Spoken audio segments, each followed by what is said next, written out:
Good afternoon mga kabengbeng sa mapagpalang araw po, especially sa ating kabengbeng na si Sir Marwin Wanya ng Cagayan. Shoutout po sa inyo, sir. Salamat po sa tiwala, sir. So, nagpa-reserve si sir, nasabi ko 3 weeks to 1 month po. Kaso, napaaga yung unit niya mga bengbeng, may maagang natapos, kaya yan.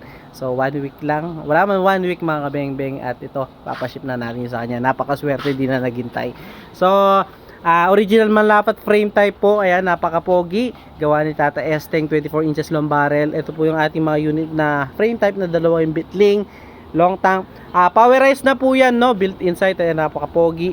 Original manlapat silencer. So kung sino yung may gawa ng unit, siya po yung may gawa ng silencer, kaya walang problema na may sayad po itong ating unit. So wala pong side dyan, kasi kapag may side po yung ating silencer, doon po nagsisimula yung mga flyer po, no.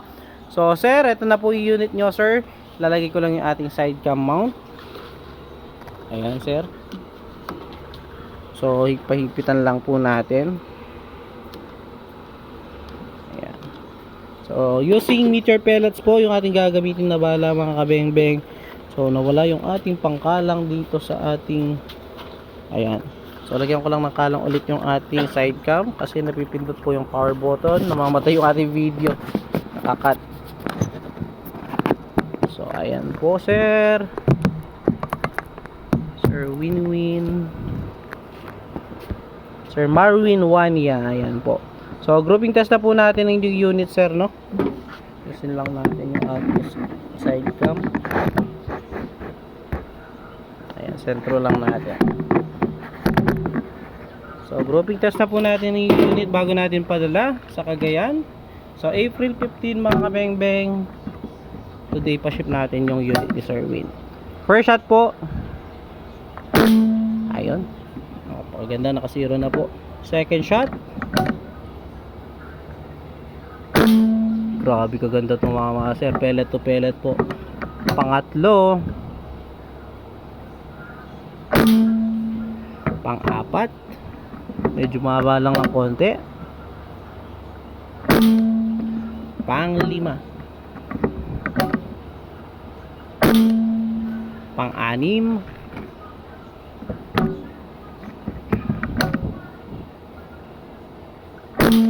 pang-pito, pang-walo, napakaganda tumama, sir. Pang-siyam,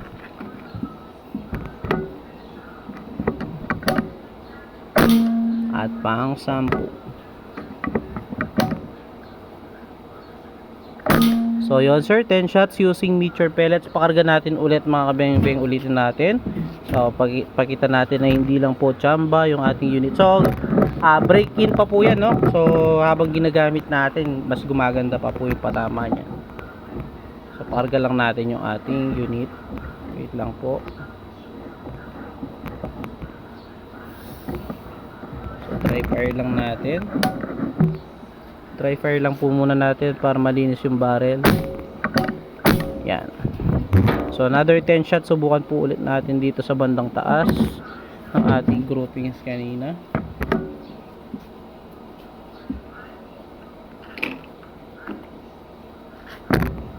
Meter pellets pa rin po first shot. Ating first shot. So adjust lang natin ng konti yung ating scope.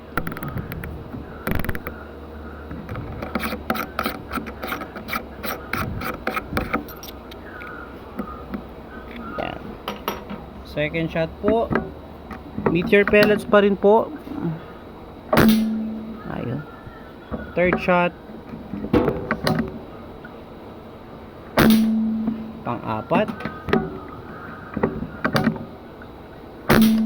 pang-lima. Ayan, sir, mas gumanda na po yung kanyang patama. Pang-anim, pang-pito, pang-walo, pang-siyam,